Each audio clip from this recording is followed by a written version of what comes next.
quero reiterar o agradecimento já feito, que proporcionou a nós, docentes do IEG, participar de um evento tão prazeroso como esse para a nossa participação. Muito obrigado à orquestra e à reitoria, à Pró-Reitoria de Cultura e Extensão, pela organização desse evento. E, pegando já a carona no que disse o maestro bem no comecinho, de fato, as 88 teclas do piano coincidem curiosamente bem com as 88 constelações nas quais o céu está dividido. E, como bem colocou o compositor, o Matheus Araújo, são 13 constelações sobre as quais o Sol transita, e não 12, como aquela como está no horóscopo do jornal. São 13. O filme O Serpentário também faz parte. Mas não é disso que eu vou falar. Eu vou falar sobre a jornada, vou falar brevemente sobre a jornada que nos leva do caos às galáxias, ou seja, uma brevíssima cronologia do universo. O que existia bem no começo? Há 13 bilhões de anos não existia nada, nem mesmo o vácuo, porque o vácuo pressupõe um espaço ainda que vazio. Não existia nem mesmo o espaço, nem o tempo, nem a matéria, nem a energia. Na descrição dos físicos existiam flutuações quânticas do vácuo, mas isso não ajuda muita coisa, né? O que aconteceu foi que, por um gatilho ainda não bem compreendido, mas aconteceu, o universo surgiu há 13,8 bilhões de anos atrás, e existem evidências bem sólidas de que esse evento aconteceu e foi, de fato, nessa época muito, muito remota.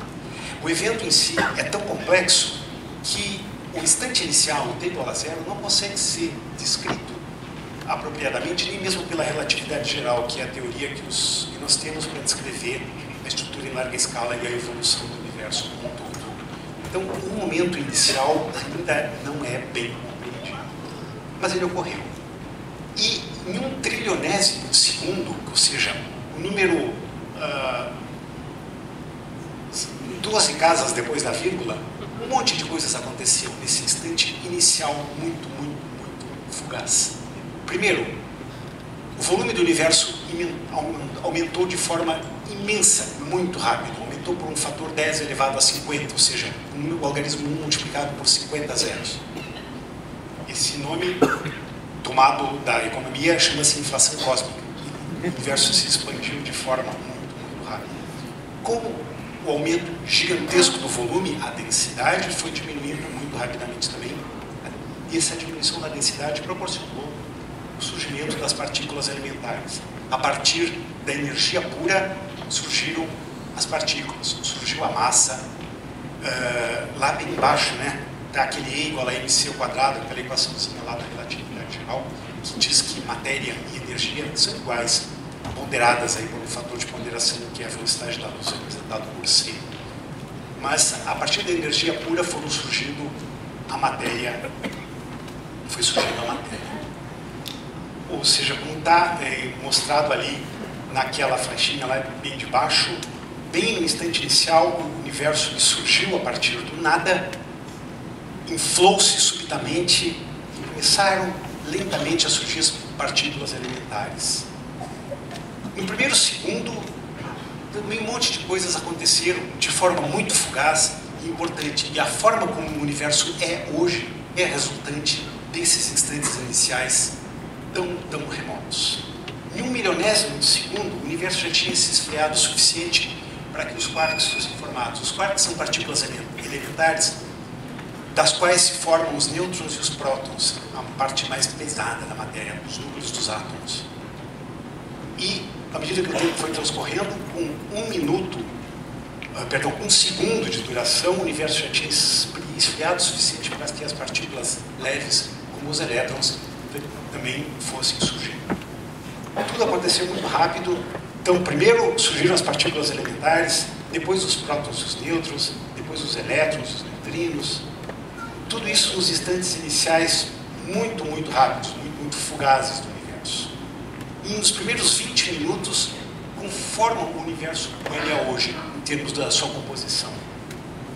Com 3 minutos começou a nucleossíntese primordial, ou seja, o universo a temperatura já havia baixado o suficiente para que prótons, nêutrons começassem a se formar formando os primeiros átomos, os átomos de hidrogênio, os átomos de hélio, que se formaram lá no universo primitivo.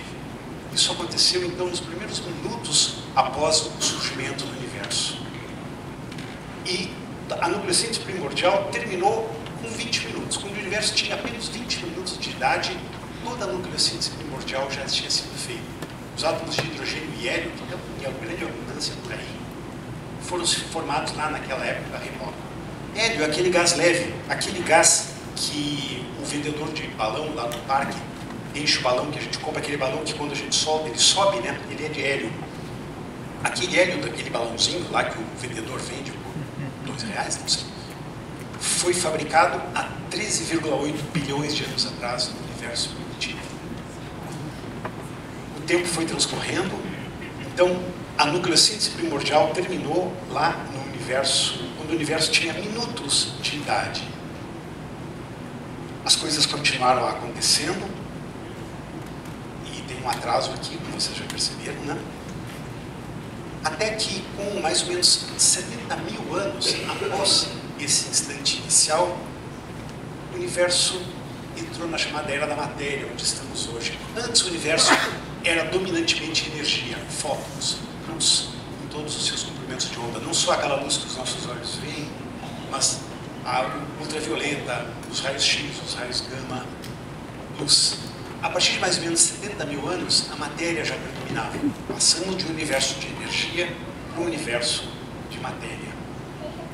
O tempo continua andando e com mais ou menos 370, 380 mil anos após o início, o universo se tornou transparente. Antes, a densidade era tão grande que os fótons, a luz, não viajava.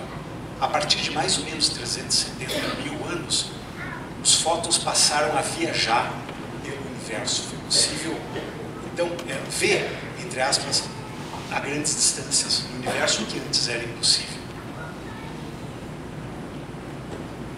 Ou seja, o universo se tornou transparente, mais ou menos aí, com 380 mil anos.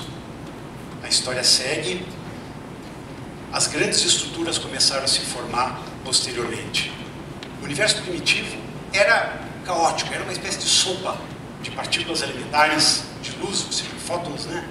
Átomos de hidrogênio e hélio, de forma mais ou menos não, de forma bem homogênea. Com o passar do tempo e com a ação inexorável da gravidade, a força que domina o universo em larga escala, com 200 milhões de anos, as grandes estruturas que viriam a formar posteriormente as galáxias começaram a se acomodar. O universo passou a se acomodar em galáxias, a matéria passou a se acomodar em galáxias mais ou menos próximas umas das outras, formando grandes filamentos de galáxias que se expandem pelo universo com vazios entre eles. Essa é a cara da estrutura em larga escala. Com 300 milhões de anos, já existiam as primeiras estrelas. E com o surgimento das primeiras estrelas, começou a nucleossíntese estelar, ou seja, as estrelas começaram a fabricar os elementos químicos que compõem todo o universo. Essa, gente, é a nossa conexão mais profunda com o universo. Os elementos químicos fabricados pelas estrelas. As estrelas são as fábricas dos elementos químicos. O ferro do meu sangue, o cálcio dos meus ossos, o carbono, o nitrogênio e o oxigênio das moléculas orgânicas que compõem o meu corpo foram fabricados em estrelas há muito tempo desaparecidas, que posteriormente vieram integrar a nebulosa solar, da qual o Sol e o Sistema Solar se formaram. Essa é a nossa conexão mais profunda com o universo, ou seja, nós carregamos em nossos corpos a evolução química da galáxia. Ou seja, lá daquele caos remoto do qual se formaram as partículas elementares, vieram numa escala de centenas de milhões de anos a se formar as galáxias. Nós somos os herdeiros dessa evolução. E essa conexão não é só algo filosófico, que é um devaneio de um filósofo. Não, ela é concreta, ela é real. O ferro do meu sangue, o núcleo, os átomos de ferro do meu sangue, foi fabricado por uma estrela que desapareceu bilhões de anos antes do Sol se formar. Assim como todos os átomos, a cadeira na qual vocês estão sentando, o ar que nós estamos respirando, o planeta sobre o qual nós caminhamos. Gente, como eu falei, essa é uma história muito longa, mas eu quis tornar ela muito breve, só para levar para casa. Nós somos herança do próprio universo. Nós somos filhos das estrelas e, queiramos ou não, nós somos cidadãos do céu. É isso, gente. Muito obrigado por